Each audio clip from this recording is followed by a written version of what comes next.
everyone, thank you so much for tuning in today's video. I do want to talk about how to incorporate, and I also briefly want to mention the type of entities or structures you can consider before you incorporate. As you know, this is a series of videos where I'm basically talking about the roadmap for E2 visa. So if you missed my previous video, make sure to go back and check out the E2 visa roadmap so you understand what I'm talking about. Also, I do want to invite you for the upcoming live webinar training with me, where you can actually ask your questions, because there are many people who do have questions, who want to consult with me. So if you are one of them, make sure to sign up for the webinar. The link is going to be below. So the next step, after you understand the roadmap, after you validated your business idea and you have the right mindset, obviously, of the entrepreneur, the next step is to incorporate. So in general, there are 4 types. First of all, it's solo proprietor. This is basically situation when it's just you are not necessarily incorporated, and you're providing services under your name, which, by the way, I do not recommend, because if there is any liability, you basically want to be protected.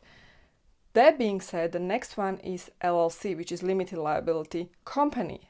The abbreviation is LLC.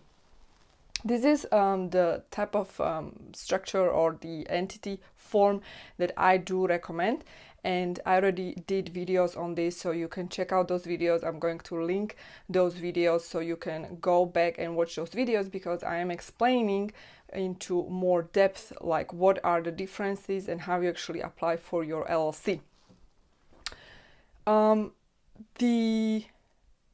The rule is that with LLC you are taxed as you choose to be taxed. So you can be taxed as a single member, you can be taxed as partnership, or you can be taxed as C Corp if you wish. So therefore it's flexible, and therefore I highly recommend to go with LLC. Another rule is if you are incorporated in a state where you wish to do your work, or you're going to do business in only one state, in that case, I recommend to go with a state where you're actually going to be working. So for example, if you're going to be only in California providing services or selling products in California, make sure to incorporate in California. However, if you're going to be doing online business, then I do recommend to go with, for example, state of Delaware. The next one is corporation. Corporation can be either incorporated as C Corp or S Corp. Now, if you choose to do corporation, you have to understand that you're going to be taxed twice. Okay, that's why I don't recommend this. Unless you plan to raise funds, unless you plan to give away equity, in that case you can go with this option. Otherwise, I would suggest to go with LLC. And lastly, it's partnership.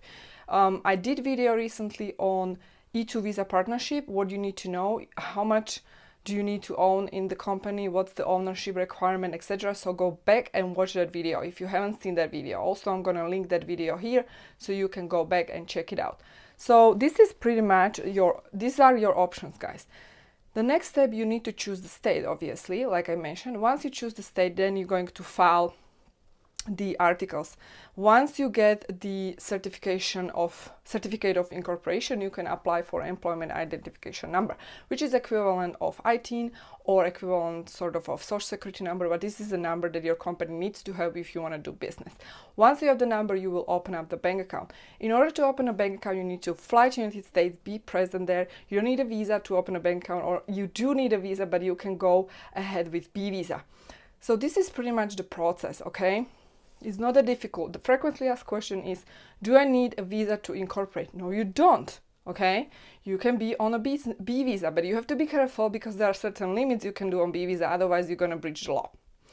So this was gonna be very short video. If you want to dig deeper into this topic, I highly recommend you join the webinar. The webinar is going to be live in 48 hours, so you can register below. It's going to be the link, and you can ask me questions, all the questions you have.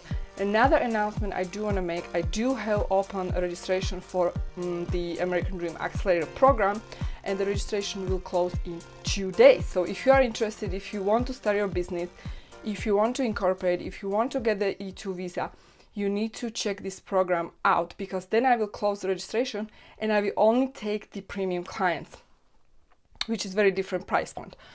So, if you like this video, like it, share it with people who need this information. Let me know what you think. If you have any comment, question, leave them below.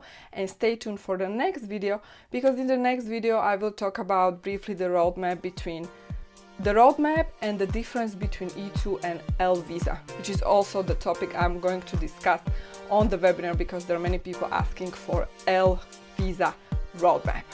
Alright, so thanks for watching. See you next time. Have a great day.